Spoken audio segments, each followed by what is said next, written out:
Vamos al versículo 13. Estamos hablando de los 10 mandamientos, la palabra de Dios, la misión de Dios y la palabra de Dios. Estamos basados en los mandamientos de Dios, ya lo hemos venido repitiendo.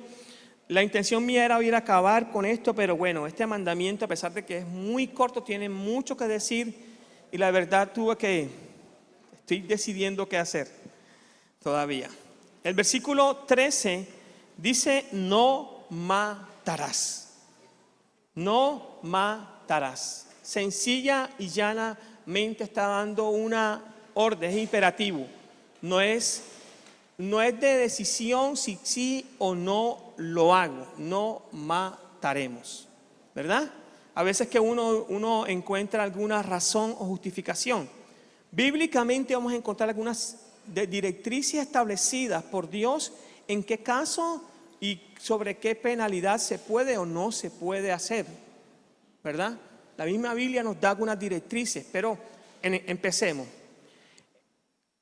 En este se prohíbe el pecado, el cual es de matar, dejando de ver implícitamente que es el protector de la vida que está dando una directriz.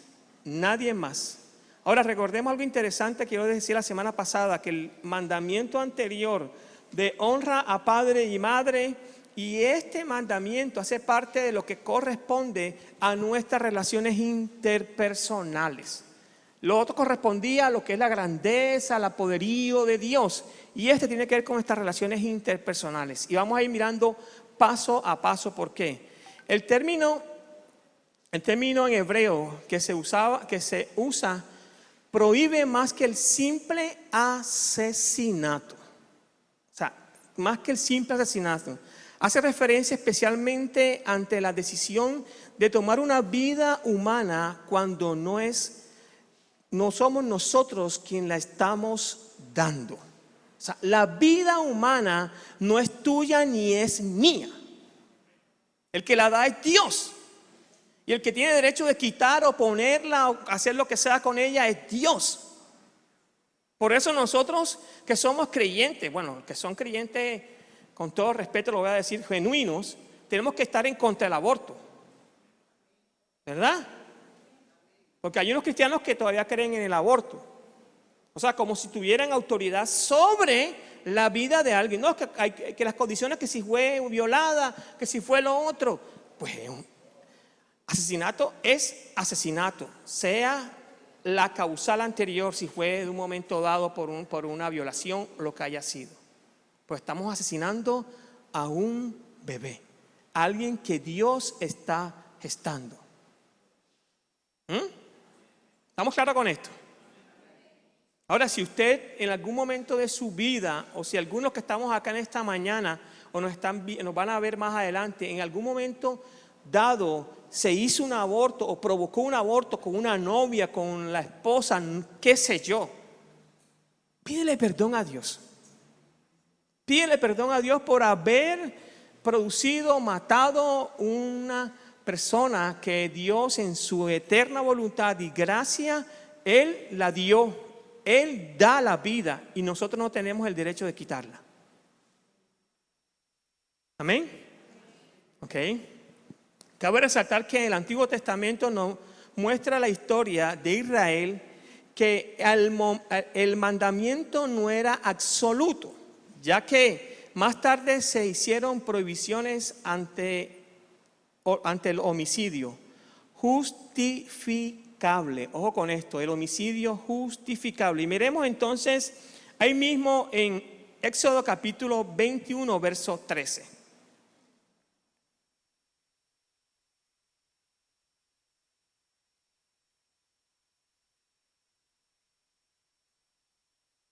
Y es interesante este versículo porque está haciendo referencia más el que no pretendía herirlo, sino que Dios lo puso en sus manos. Entonces yo te enseñaré el lugar al cual ha de huir.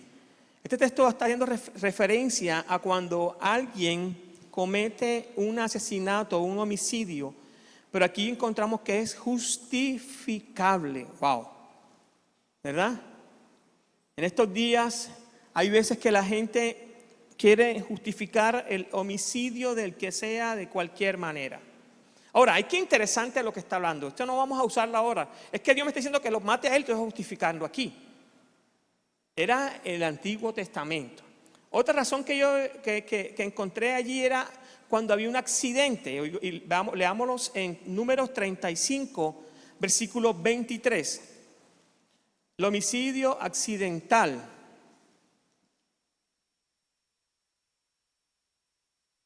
Dice, Tiro tiró cualquier piedra que pudo matarlo y sin ver que le cayó encima murió, no siendo su enemigo ni procurando herirlo. Ahí encontramos, la narrativa bíblica nos muestra que no fue con una intención. Pero hay un homicidio, un asesinato que es justificado, y este aparece en Éxodo 22, 2.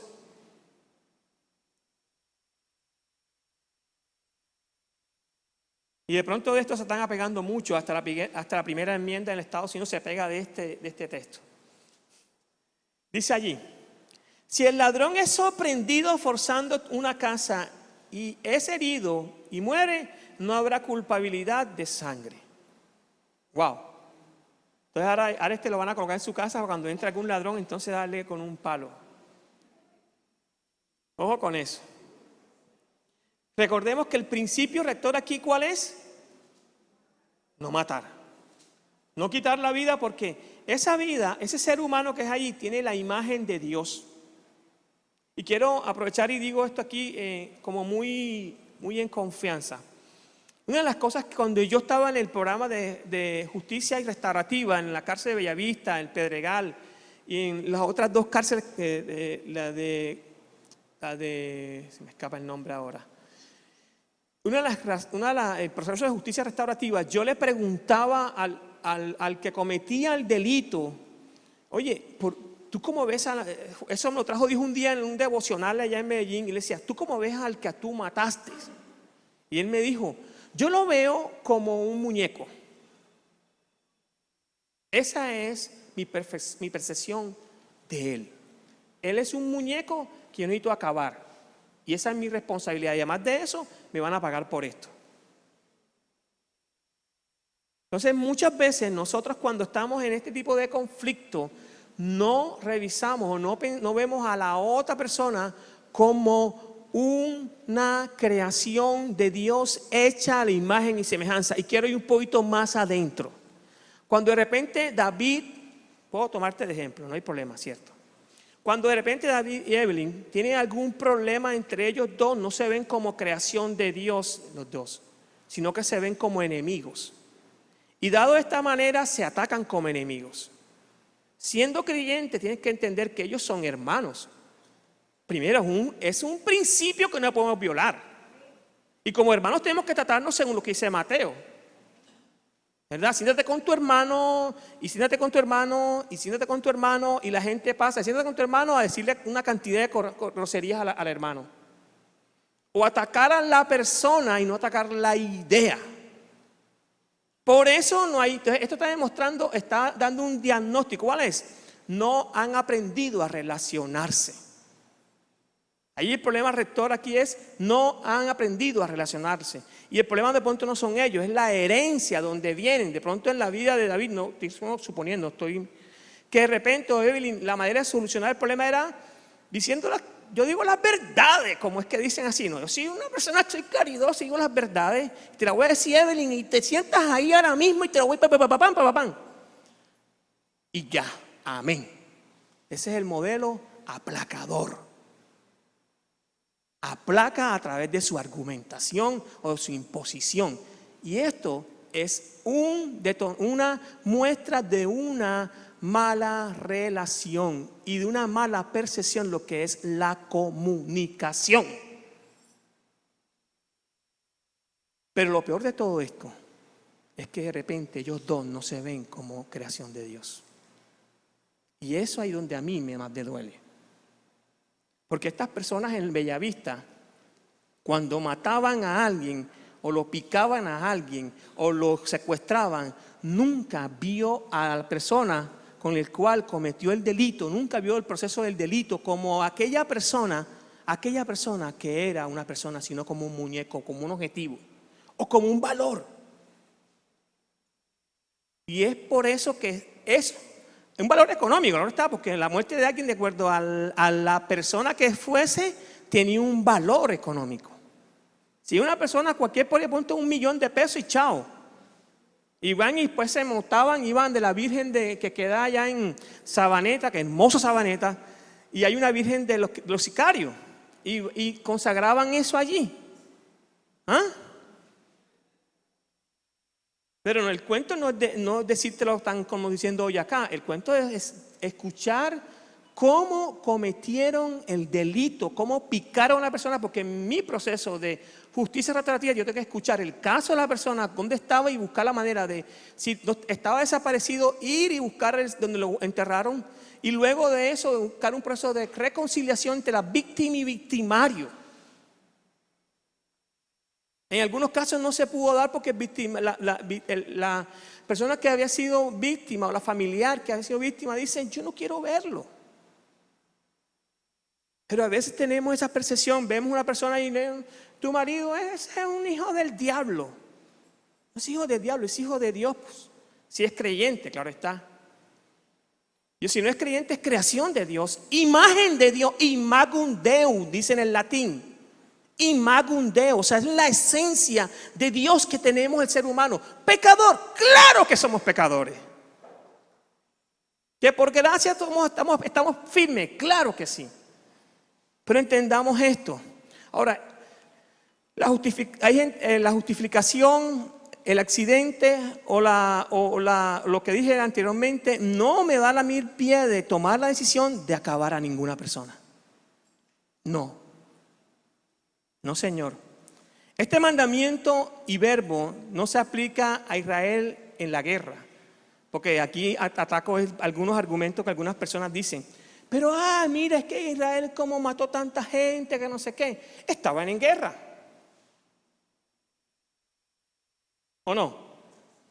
¿Y cómo era la manera de poder pelear lo que Dios le había dado? Era a través de la guerra. No era a través de tomar café o té con una galletita y sentarnos a charlar. No.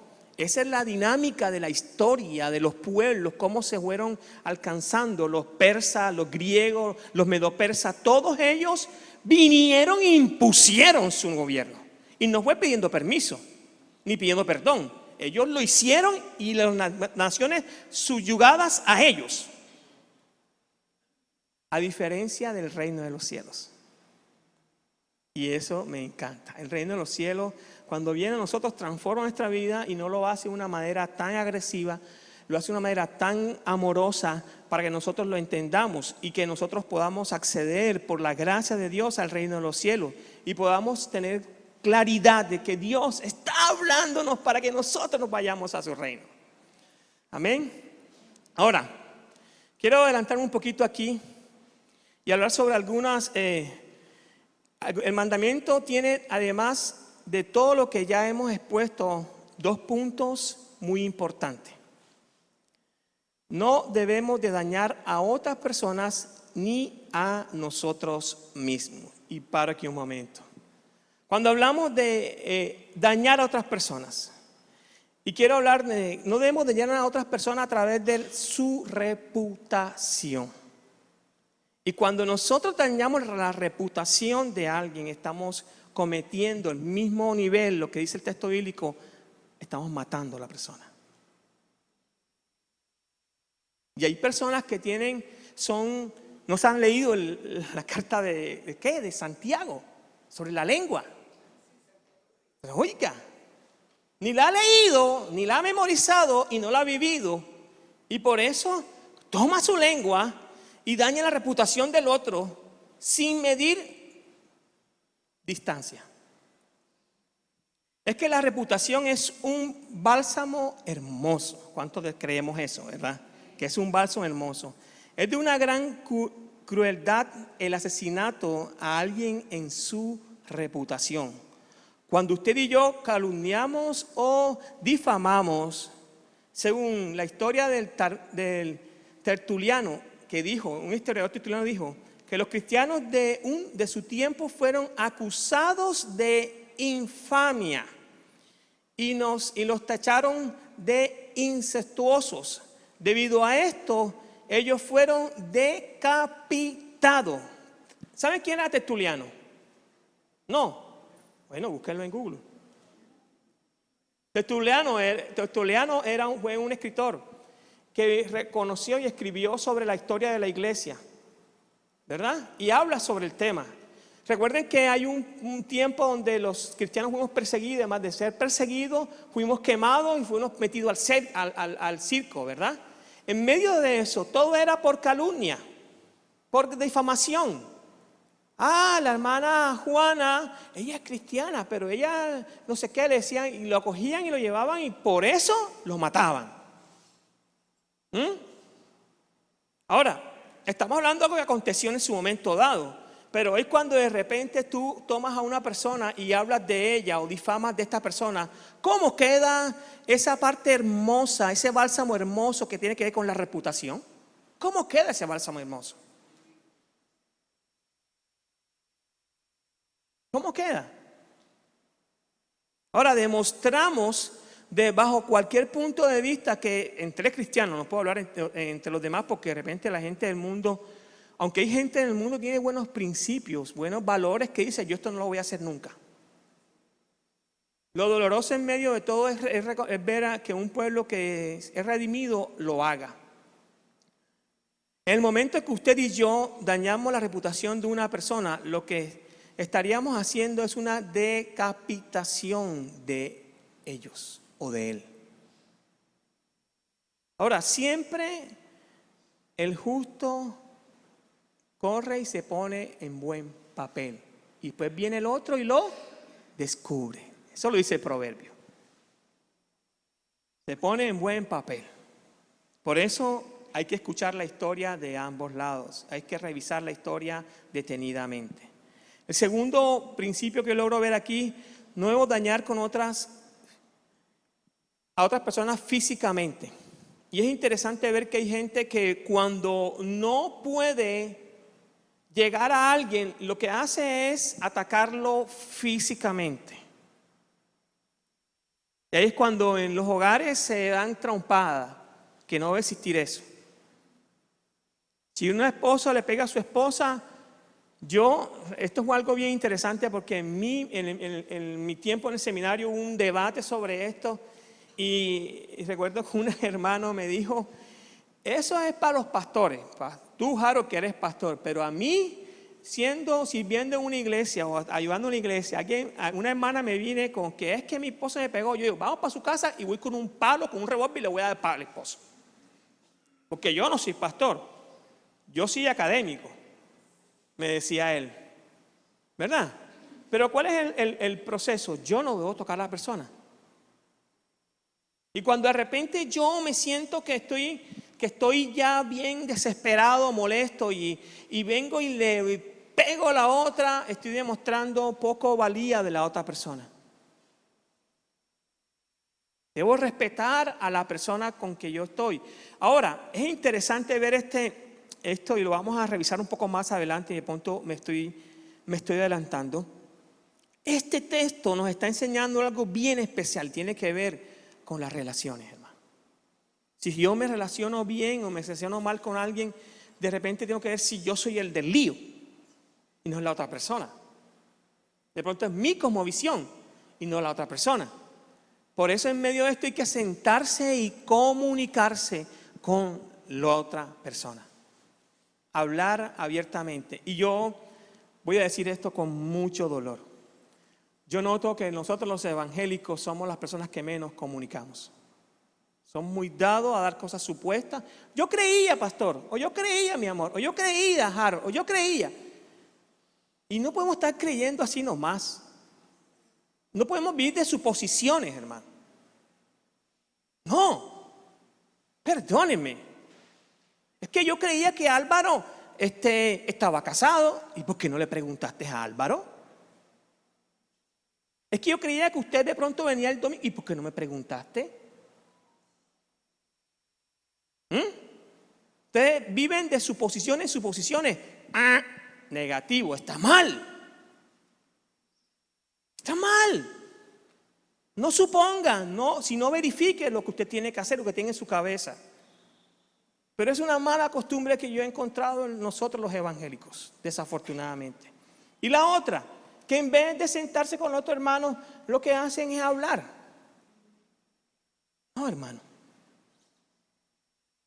Es lindo cuando de repente yo me siento con alguien y le digo, ¿sabes qué, hermano? Yo tengo esta diferencia, creo que estas cosas que están pasando, quiero que tú me digas si estoy equivocado.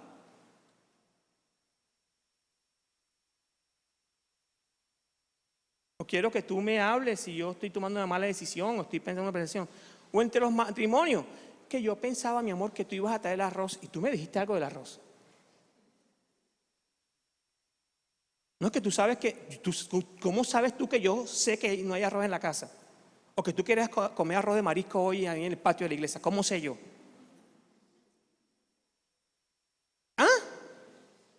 ¿Cómo sé yo? Dime, tengo una bolita de piedra, de cristales que en mi cabeza yo digo, oh amor, ¿tú quieres arroz de...? No, comunica. Ayer encontré unos hermanos hablando entre ellos y con un maniquí, eso me gustó, ¿verdad? Y yo me senté a hablar con el maniquí, me paré a hablar con el maniquí porque yo quería entender qué estaban hablando. Es un chiste para los que están aquí, hay unos que están aquí que saben cuál es el chiste. Pero es verdad, hermano, comunicarnos es necesario. Y la gente tenemos por costumbres que, como tenemos la verdad, creemos que la verdad nos da derecho de vivir como sea. No, perdóname, no puedo pasar por encima de nadie. La verdad me hace a mí humilde, sencillo como el maestro. Y eso es una formación de carácter. Si esto no refleja en mi corazón, yo tengo que revisar realmente cómo es mi cosmovisión cristiana. De pronto mi cosmovisión no es cristiana. Puede ser humanista, enredada con el cristianismo. Pero de repente no es cristiana verdadera, fundamentada en la verdad del Evangelio. Ahora vaya conmigo, por favor. Bueno, vamos a ver un texto que está en Éxodo 21, 14.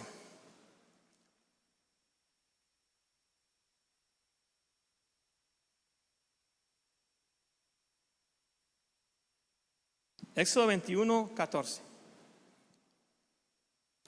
Y voy a leer en la Biblia de la nueva traducción viviente. Sin embargo, si alguien mata a otra persona a propósito, tendrá que agarrar al responsable aunque esté frente a mi altar y matarlo. Dice en esta versión de la nueva traducción viviente.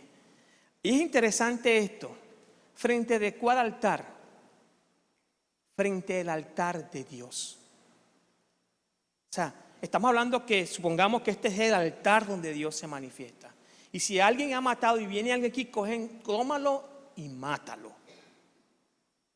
Delante de mí, está diciendo Dios. Sencillamente. ¿Hasta dónde Dios aborrece el asesinato? ¿Hasta dónde Dios aborrece que la gente mate a otro? ¿Y saben por qué? Porque al final lo que se derrama es la sangre del otro. Y sobre esa sangre Dios también demanda sangre. Y este es el tema que la gente no le presta atención. También desde el punto de vista del tema de relación con otra persona. En este mandamiento se prohíbe responsabilizar a aquella persona que delante del altar ha matado a otro. En este mandamiento. Todos los pecados que conducen a ellos o puedan ocasionar para ellos, y vamos a ver algunos pecados que conducen a ellos. Primero, la ira irreflexiva, cuando aquella persona tiene mucha ira y no medita en ella. Hay gente que se mete en una molestia tan berraca que no piensa. No piensa.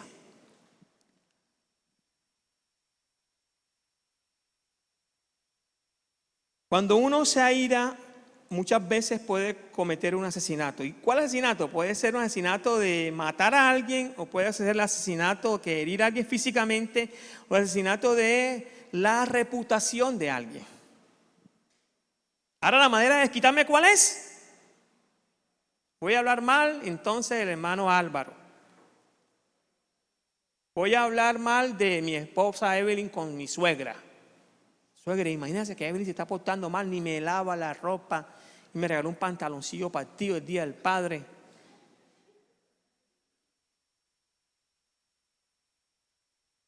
No creo, Evelyn le va a regalar un regalo bien bueno. Yo sé que sí.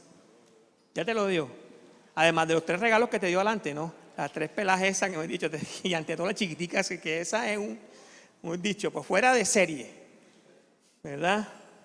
Segundo, cuando la ira irreflexiva. Segundo, la envidia. Alguien por ahí dice, ay Señor Jesús. Hoy habla Jehová que tu pueblo te escucha, dicen así antes, ¿verdad? Vemos que Satanás envidiaba la túnica de justicia de nuestros primeros padres, o sea, de Adán y Eva, así como la gloria del paraíso. No descansó hasta lograr su muerte. Satanás, que es el padre de la mentira sobre todas las cosas, él, ¿qué estaba sucediendo? Estaba envidiando ese proceso. Y en medio de la envidia que tenía, ¿qué hizo? Lo hizo hasta que la persona cayó, hasta que todo cayó. Vayamos a Gálatas capítulo 5, verso 21.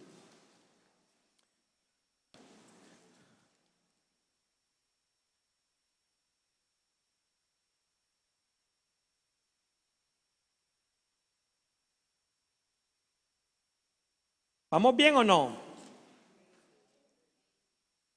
Mire, Gálatas capítulo 5, verso 21, dije yo, ¿cierto? Envidia, borrachera, orgías, cosas semejantes contra las cuales les advierto, como ya se lo he dicho antes, que los que practican tales cosas no heredarán el reino de Dios. Es interesante ver esto. O sea, según la lista que va en contra de la vida espiritual, según el apóstol Pablo, está la envidia. Pero es bien inconcebible en la mente de algunas personas que gente dice ser cristiano y tiene envidia en su corazón. Porque la hermana tiene un carro y yo no tengo carro. La hermana vende pescado y yo no vendo apenas queso. ¿Ah? Hay gente que vive envidiosa de los demás. Si en tu corazón existe siquiera un poquito de envidia, por alguna razón, entrégasela a Cristo. Entrégasela a Cristo. Que esto no pase allí en tu corazón. Porque la Biblia es clara cuando dice, aquellos que tienen envidia no tienen ¿qué? No hay ni herencia en el reino de los cielos. Eso no es así. ¿Ah? ¿Y por qué se callan?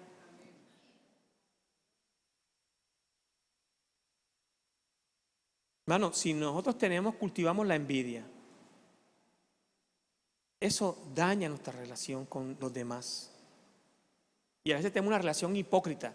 De pronto me molesta que ellas tengan 3 hijas tan hermosas y las mías no sean tan hermosas, ¿cierto? Entonces me da envidia.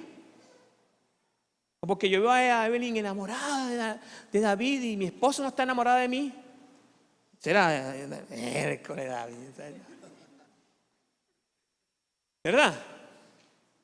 O de pronto como Jessica es la dueña de Home Center y tú quieres tener Home Center, entonces está el lío. ¿Verdad? En mi corazón no va a abrigar envidia, hermano. Lo que Dios te ha dado, te lo ha dado para ti. Las promesas que Dios te ha dado, te las ha dado para ti. No para más nadie. O para nadie más. Lo que Dios va a hacer contigo no va a usar a otra persona, a no ser que tú no quieras hacerlo. Dios te dice, bueno, si tú no quieres, yo busco a otra persona para que lo haga. Porque su reino tiene que avanzar. Y Él no come pataleta, ¡ay, no quiere, Señor! Tienes que hacerlo. Pero el tema de la envidia es algo que tenemos que cuidarnos y curarnos. La envidia es un pecado que quebranta los mandamientos, tanto los mandamientos contra Dios como tanto los mandamientos contra nuestra relación con los demás. Y lo primero, cuando nosotros tenemos envidia, estamos demostrando un descontento contra Dios. Lo primero que pasa ahí es que usted está descontento con Dios, pero usted no se ha dado cuenta. O sí se ha dado cuenta, pero no quiere aceptar que usted tiene una molestia con Dios y tiene que resolver la situación que tiene con Él. ¿Por qué mi hermano está mejor que yo y no yo? De pronto, ¿por qué mi hermano, mi vecino, que es un bandido, vive todo, tiene lo que yo no tengo? Cosas así. Pero la envidia no es bueno. Primero, entonces, demostramos un descontento con Dios, contra Dios. Y lo segundo, acabamos de dañar la relación que tenemos o dañamos a la persona que tenemos a nuestro lado. Es interesante esto. Ya hablamos de la ira irreflexiva, estamos hablando de la envidia, ahora vamos a hablar del odio. Ay, Dios mío. Los fariseos aborrecieron a Cristo porque lo superaba en dones y el pueblo lo honraba mucho más a ellos. Amaban y odiaban, Amán odiaba a Mordecai. Por esto se negaba a prostrarse ante él y estableció un decreto para acabar con todo el linaje de los hebreos, según Esther 3:9. El odio siempre es cruel y estos pecados son prohibidos en este mandamiento. No debemos matar, no debemos odiar, no debemos envidiar, no debemos tener ira irreflexiva. 1:00 a.m. en Medellín, estaba yo durmiendo, me llama una señora de una iglesia histórica. Me dice: pastor, necesito que usted me ayude, que mi esposo me está dando trompadas. Yo le dije: llama a la policía. Me dijo: no, pastor, porque no quiero que se lo lleven preso. ¿Cómo es que dicen por ahí? Bruta, ¿verdad? Yo, ¿qué quieres que haga? No, para que ore por mí y venga a mi casa. Realmente vivíamos cerca. Yo tenía que bajar las 3 lomas de mi casa y subir una loma y llegar a la casa de ella. ¿Cierto?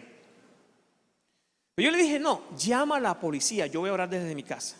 Porque donde yo vivía era un barrio que me conocían, pero también es un barrio que es peligroso. O sea, Robledo, un barrio que, como los que cuidan el barrio son los de las motos, los de los combos. No la cuida el Estado. ¿Ya? Y yo entendía eso. A mí varias veces me habían visitado por la iglesia que quedaba cerca y como pastoreábamos allá. Pero entendí este proceso también de que ella llamó a la policía y la policía llegó, pero después llegó su hermana y su papá y su hermana levantó a trompar al esposo. Y lo más gracioso de esto es que todos son creyentes, ¿no? Yo le dije a él, ¿cuál es tu fe realmente? Yo estoy con un temor, hermano, y se los confieso hoy. Mucha gente profesa ser cristiana, pero su manera de vivir dicta otra cosa. Y esto me hace entender, uno, que no ha entendido lo que es el evangelio. No ha entendido, a pesar de tener años en el evangelio, no entiende lo que es el evangelio de Jesús. No lo ha entendido. 2, vive como le da su regalada gana, usufructuando los principios, usufructuando la verdad de Dios para establecer una posición religiosa y encima de eso subyugando y yendo encima de los demás. Y esto me da ira, porque esto es lo que más hace daño al pueblo de Dios y a Dios. Ante todo. Ante todo. Sencillamente, no es la manera de actuar nosotros. Es que los derechos. Yo recuerdo una vez que el pastor Luis predicó aquí acerca del tema de los derechos. Y la resumen, ¿cuál es? Nosotros no tenemos derecho de nada, hermano. Sencillamente somos pecadores y porque somos pecadores no tenemos derecho a nada. Hemos sido redimidos, pero somos redimidos para vivir para Cristo. Ahora te pregunto, ¿cuándo Jesús dijo, yo tengo el derecho de esto? ¿Cuándo? Antes que hizo Él, se humilló. Se humilló y se humilló. Y Él se enmudeció. Y Él fue golpeado. Y Él fue puesto una corona de espina. Y si tú buscas y estudias bien lo que significa esto, vas a entender que esto no fue fácil.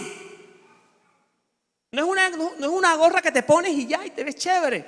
Es una corona que realmente tiene una espina y perdóname, Álvaro, y te lo clava en la cabeza. Y dice el relato bíblico que los soldados, perdóname, Álvaro, de nuevo, y se los clavaban y esto enterraban y botaba sangre. Y se burlaban de Él. Hermano, y la gente toma a Jesús como algo light, cool, chévere. No. El sacrificio de Él tuvo una connotación profunda en la cruz para que nosotros, siendo evangélicos, no tengamos un buen testimonio. Oye, ¿sabes cuánto a mí me duele eso? Y yo lo voy a decir, lo digo hoy acá. Hay veces, ¿sabes que me da pena decirlo, que soy evangélico? Me da pena. No me avergüenzo del evangelio, pero sí me avergüenzo de decir evangélico, porque el común denominador donde tú vas, encuentras este tipo de personas. Y esa es la referencia que queda. Yo lo he dicho varias veces, tengo un amigo que es multimillonario que vive acá, tiene casa y empresa y todo, y le he ofrecido hermanos para trabajar. Yo no quiero nada con los evangélicos, son un problema.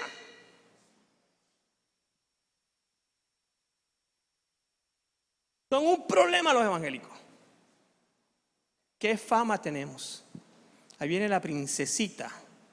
Ven, acá están, acá. Vayamos al último texto que vamos a estudiar esta mañana. Yo le dije que era un regalo para David, ¿sí? Ahí está el regalo. ¿Sabes qué? Chévere ser como niños, hermano. Chévere ser como niños. Eso es lo que debemos hacer nosotros. Vaya por favor conmigo a Mateo, el Evangelio según Mateo, para ir terminando acá, y esto me llevo unos minutos. Mateo 19, 18.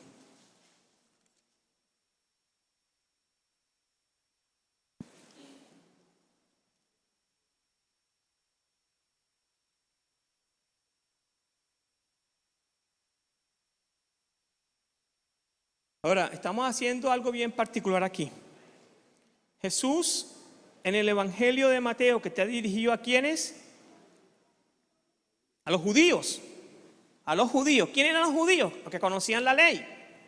O sea, Él está hablando a un escenario o un auditorio que conoce la ley.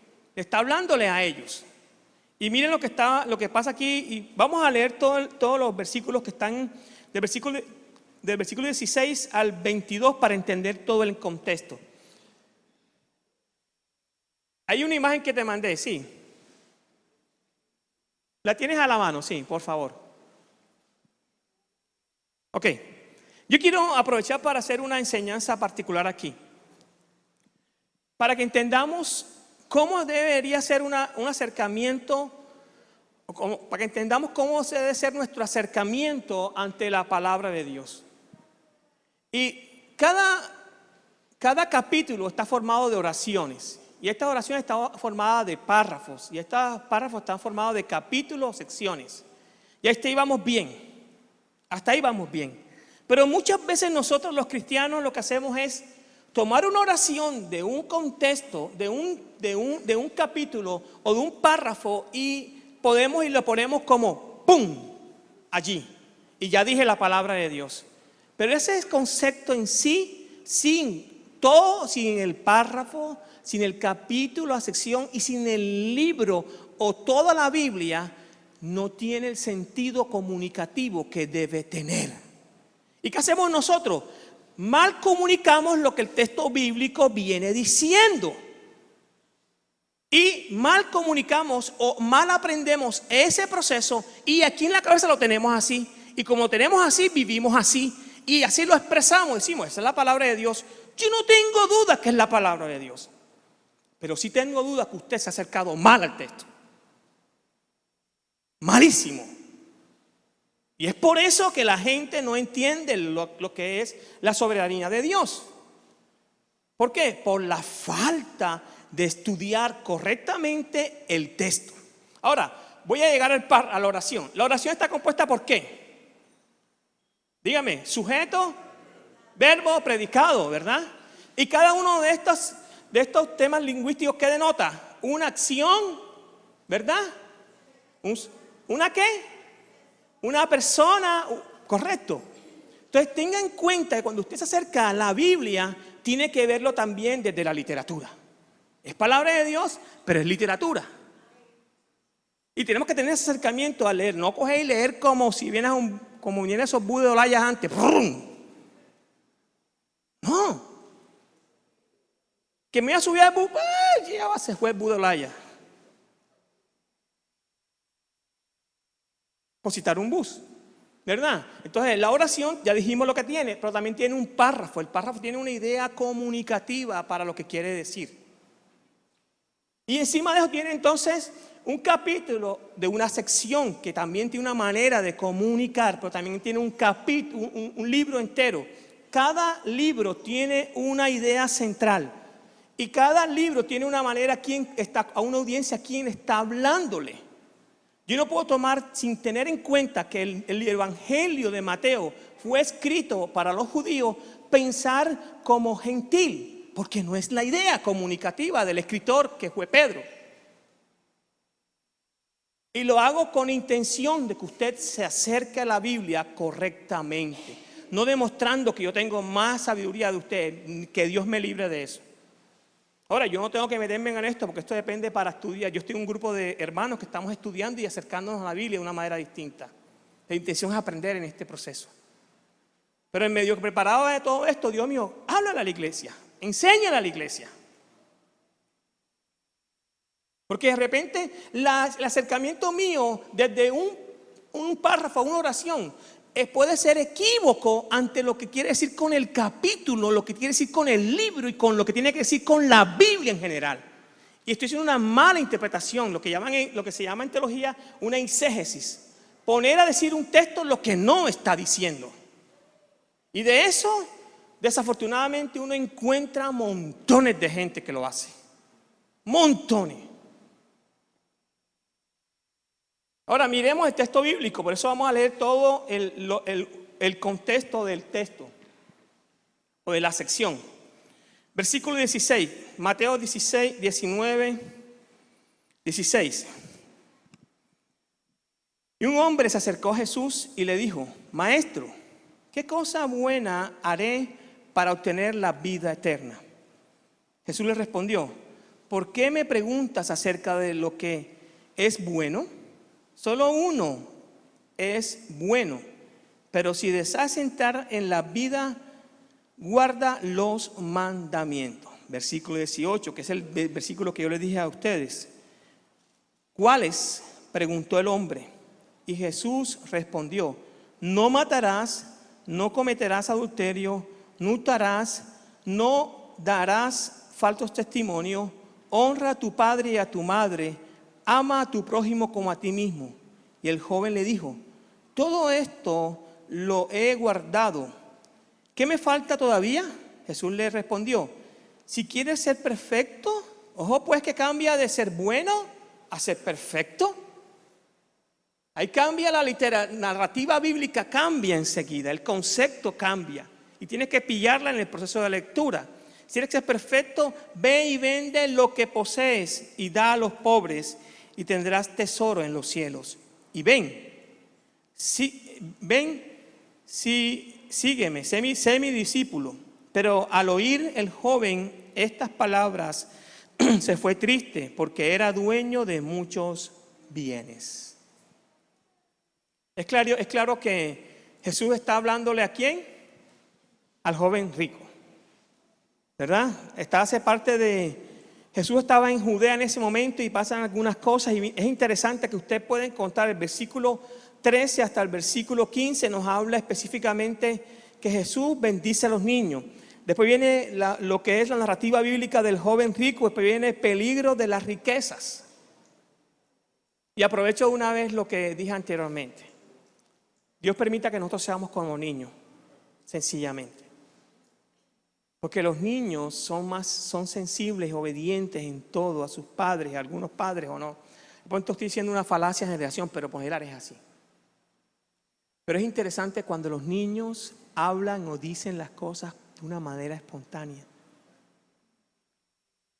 Y miren a lo interesante, que lo que estamos estudiando está dentro de una narrativa bíblica donde habla de los niños, para después hablar de un joven rico, y después nos habla de las riquezas, para enseñarnos a nosotros dónde debe estar nuestro fundamento, para enseñar a nosotros cómo debe ser mi actitud ante el reino de los cielos.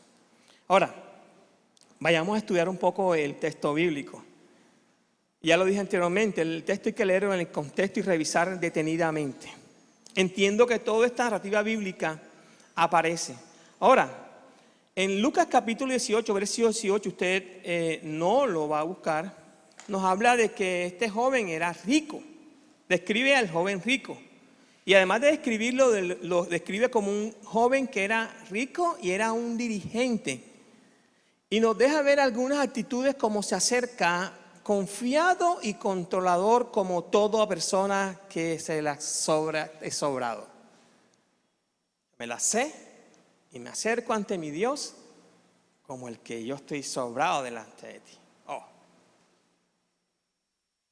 Por eso es que leer en la narrativa bíblica y dice, encontramos a él: Maestro, ¿qué cosas buenas haré para obtener la vida eterna? ¿Él conocía o no conocía? ¿Tenía claro? ¿Tenía conocimiento? Sí.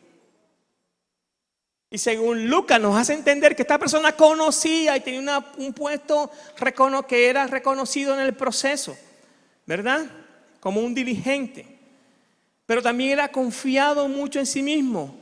Y como tal era controlador como los líderes que había en ese momento. Que lo que quieren lo obtienen. Y hay veces que me ponía a pensar yo en medio de esto, ¿cuántos de nosotros como cristianos somos así? Que somos evangélicos y tenemos una vida hace rato evangélica, pero lo que yo quiero lo hago por encima del que sea. Y no me importa los demás. Y cuando yo hago esto, estoy matando a la persona con la cual estoy pasando. Estoy acribillando a la persona. Pero también estoy acribillando la fe. Porque estoy dando un mal testimonio de un procedimiento que no debe ser así.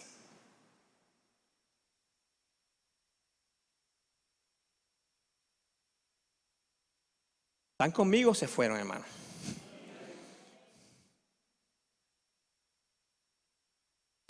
La idea central de este texto es que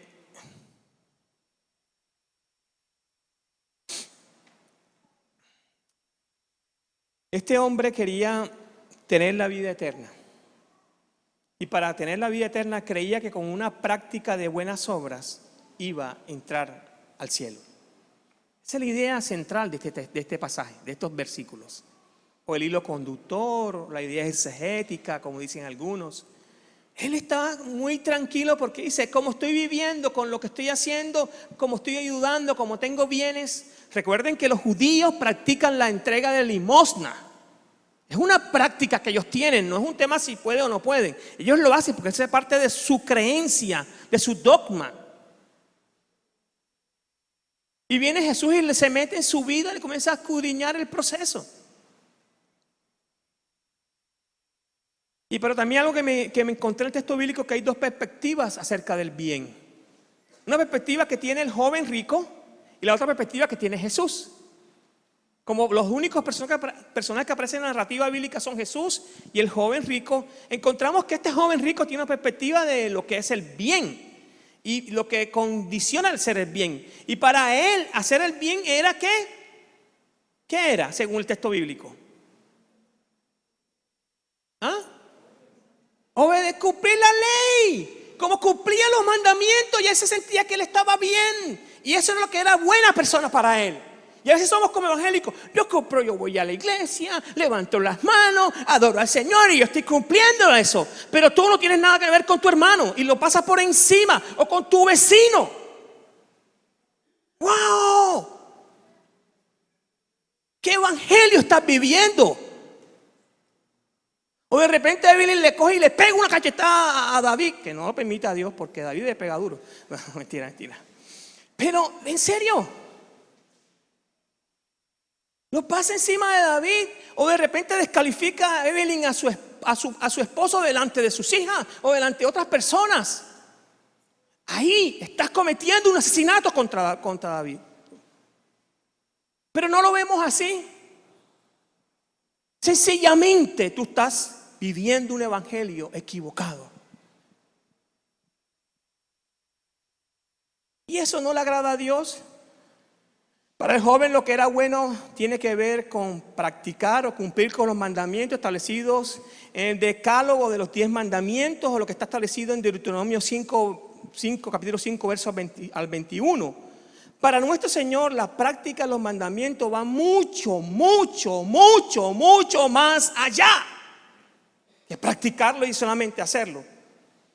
Tiene que ver con ¿qué? ¿Con qué? Con el amor al prójimo. Ahora, ¿la persona que iba a tu lado de tu casa es tu prójimo?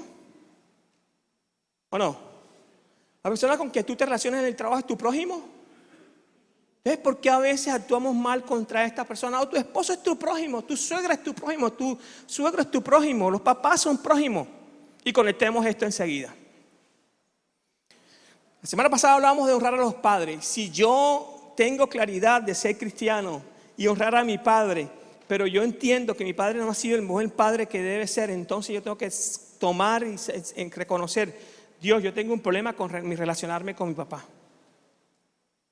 Y para aquí un momentico. La semana pasada yo dije que hay 3 triadas en el Antiguo Testamento que son cumplidas también en el Nuevo Testamento para los necesitados. ¿Cuáles son? Las viudas. Correcto, excelente, hermana Marta, excelente. Pasaron la prueba, tienen un 50. ¿Ok? ¿Por qué digo esto? Porque reflexionando de nuevo en el texto esta semana, Dios me enseñaba algo bien interesante. ¿Qué necesitaba una viuda? Correcto. ¿Cómo dijiste? Sostenimiento, sí, pero más que eso, ¿qué necesitaba una viuda? Una comunidad que la cuide. ¿O no? ¿Verdad? Una viuda necesita una comunidad que la cuide. Vamos primero con la una. Un extranjero que necesita. ¿Dónde está Jesús? Se fue. Jesús se sentía solo aquí. Cuando llegó decía: me sentía solo, pastor. Y cuando usted comenzó a presentarlo y no sé qué, que la gente lo ha invitado, que casi la gente no lo ha invitado, otros le han dado para el almuerzo. ¿Será bueno darle el almuerzo a ese muchacho? ¿Está flaco el pobre? No. En medio de ese proceso, él me dijo: cuando la iglesia, los hermanos comenzaron a acogerme, yo comencé a sentirme bien en la iglesia. Comencé a estar bien en la iglesia. Extranjero, un huérfano que necesita, no necesita plata, necesita un papá, necesita una familia. La triada no habla de sostenimiento económico nada más, está hablando de un lugar, un espacio relacional. Es la relación que es lo importante en el proceso. Y cuando yo tengo que cumplir un mandato y ese mandato está llevándome a ir encima de tu vida, entonces yo tengo que revisar si realmente es un mandato, una orden que Dios me está dando, es un requerimiento mío, o una querella que yo tengo. No, hermano. A mí un cristiano que es hombre de negocio y me dice a mí: uy, me tumbé a un hermano, yo te digo: uy, hermano, ¿sabes qué? Hazte a un lado. Eso no está bien. Eso no está bien. Y quiero terminar con este proceso. Como dije anteriormente, para nuestro Señor la práctica de los mandamientos va mucho más allá. Es el amar a nuestro prójimo como a nosotros mismos. Y ustedes lo saben, en Mateo y en Marcos aparece este texto: ama a tu prójimo como a ti mismo.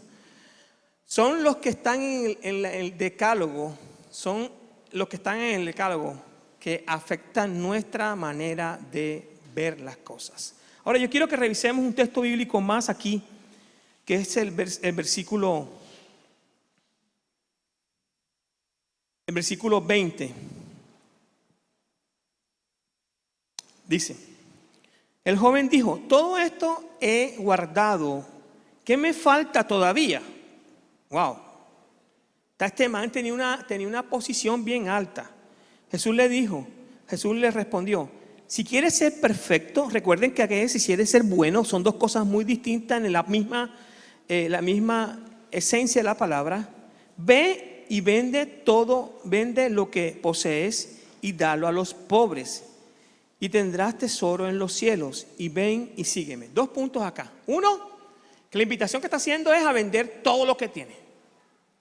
Yo le he dicho varias veces acá que para la persona que es rica, su riqueza es su fortín.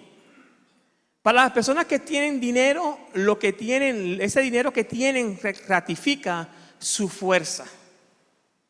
Entonces, como yo tengo dinero, yo estoy tranquilo, pero el tener dinero lo hace independiente de vivir una vida dependiente de Dios. Como tiene la capacidad. Y mire algo interesante lo que está demostrando el Señor. Ser como niños, el joven rico, y después pasa el Señor a decirnos, o Mateo dice, ¿por qué un rico no puede entrar al reino de los cielos? Porque en su corazón, en el corazón que está dispuesto solamente en lo material, ese es su Dios. No hay otro Dios. Y en este mundo tan consumista que estamos, muchas personas viven así. Jesús, ¿qué le dijo a los discípulos? Mira las aves, mira los lirios del campo. No tienen que comer, no tienen que vestir, no tienen que beber, pero yo los sustento. Cuando yo como creyente, mi cosmovisión de vida vive solamente en lo que comer, en lo que vestir y en lo que beber, entonces mi cosmovisión de vida no es de un cristiano. Simplemente está puesto en lo que está en este mundo. Ah, pastor, pero entonces ¿cómo hacemos para vivir la moda? ¿Qué es la moda? Lo que pasa de moda. Usted vista como usted crea conveniente, vista elegantemente, decorosamente, manda la Biblia. Pero si mi vida vive en torno solamente nada más en, oye, qué buenos zapatos tienes, qué buena pinta tienes. Oh, qué buenos barrios donde tú vives. Oh, qué buen carro tienes, nada más. Mi fe es muy por encima. Y de esto me hace entender a mí, y lo hace entender en lo que comunica el texto bíblico, es que nosotros no estamos buscando lo que debemos de buscar primero, que es a Dios. El joven rico quería salvación, claro que sí, pero no quería soltar lo que tenía. Vemos 2 aspectos fundamentales en este relato bíblico. El primero es que el joven venda sus posesiones materiales, que muy seguro no lo quiere hacer, ¿verdad? Y entregárselo a las personas necesitadas. Porque para él significaba seguridad en su vida. No sé cuántos estamos así.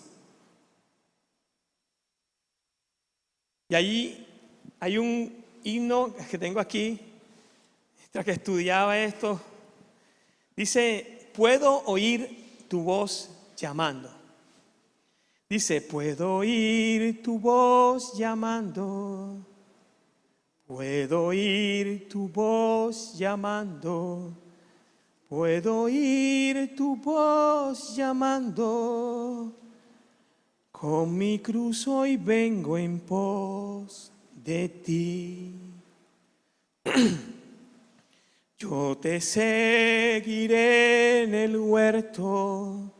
Yo te seguiré en el huerto.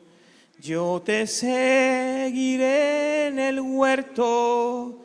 Sufriré contigo, mi Jesús. Sufriré por ti, Maestro. Sufriré por ti, Maestro. Sufriré por ti, Maestro, moriré contigo, mi Jesús. Me darás la gracia y gloria, me darás la gracia y gloria, me darás la gracia y gloria, y por siempre tú me guiarás. Quiero hacerte una pregunta. ¿Has escuchado la voz de Dios? ¿No te dice, sígueme, vende todo, dáselo a los pobres y sígueme? Porque el relato termina diciendo acá: da a los pobres y tendrás tesoro en los cielos. Y ven, sé mi discípulo, dice en esta versión. Otro dice, sígueme. Pero al oír el joven estas palabras se fue triste porque era dueño de muchos bienes. Yo no sé qué tienes tú de bienes, qué es lo que constituye para ti seguridad. Pero cuando nosotros no cumplimos la palabra, el evangelio, nosotros somos pecadores delante de Dios. En su gracia y su misericordia Dios nos sostiene, claro que sí. Pero no es la dinámica que debemos de tener, sino confesar nuestro pecado, apartarnos de ellos. Si estamos pegados al materialismo, si estamos pegados a la posición que tengo y no vivo como Cristo, tenemos que revisar mi vida. Sufriré por ti, Maestro. ¿Estás dispuesto a sufrir por Jesús? ¿Estás dispuesto a seguirlo a Él? ¿Estás dispuesto a vivir una vida agradable para Él? Te pregunto a ti, porque esa pregunta me la hago todos los días yo, y todos los días le digo, Señor, quiero vivir para ti. Y no es fácil. No estoy diciendo desde que, el pastor tranquilo, no. Yo también tengo anhelos, sueños en mi corazón. También tengo luchas en mi corazón. Pero en medio de eso he encontrado que lo mejor que debo hacer es buscar el reino de Dios y negarme a mí, vivir para Él, absolutamente para Él. Y cuando tomé esta decisión la tomé y no he mirado atrás. No he mirado atrás, ni un segundo he mirado atrás. Entiendo que lo mejor está por venir y eso se llama la vida eterna. Yo quiero estar allí. Por eso todo lo que me quite a mí, ese acercarme a Cristo lo estoy botando. Todo lo que me quite a mí lo voy botando. Todo. Y el Espíritu Santo es perfecto y bueno para hablarnos a nosotros y para que el Espíritu Santo nos convenza de pecado, de justicia y de juicio cuando estamos muy distantes del Evangelio de Dios. Es el Espíritu Santo. Dejemos que el Espíritu Santo nos guíe, dejemos que el Espíritu Santo nos ministre, dejemos que la palabra de Dios sea hablándonos a nosotros. Inclina tu rostro ahí, por favor, un momento.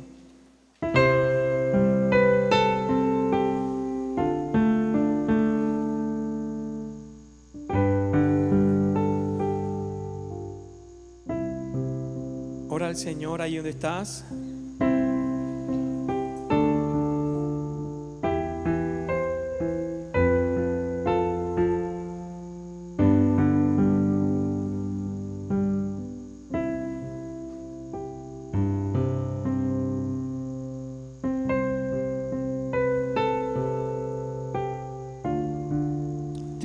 Señor.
Padre, te damos gracias, Señor.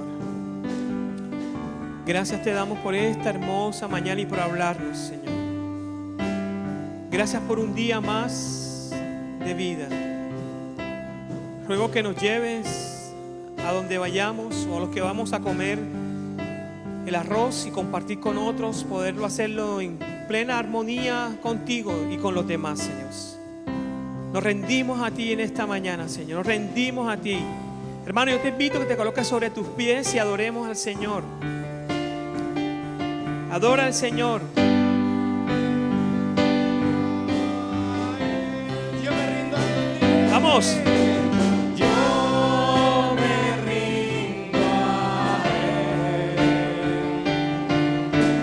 Yo me rindo a Él. Todo a Cristo yo me entrego. Quiero ser. Vamos a cantarle a Él. Yo a Cristo yo me entrego con el fin de serle fiel. Para siempre quiero amarle y agradarle solo a Él. Yo me rindo a Él, yo me rindo a Él. Yo me rindo a Yo a Cristo yo me entrego, quiero serle fiel. Yo me rindo a Él. Yo me rindo a Él. Que se escuche tu voz, díselo a Él. Yo me rindo a todo a Cristo. Todo a Cristo. Yo me entrego. Quiero ser. Alza tu voz, dile una vez más. Yo me rindo a Él. Yo me rindo a Él. Que se escuche tu voz hasta los cielos, dile. Todo a Cristo. Todo a Cristo. Yo me entrego. Quiero ser todo a Cristo. Todo a Cristo. Yo me entrego. Así es, Señor. Quiero serle fiel. Dale un fuerte aplauso al Señor. Dios les bendiga, hermano.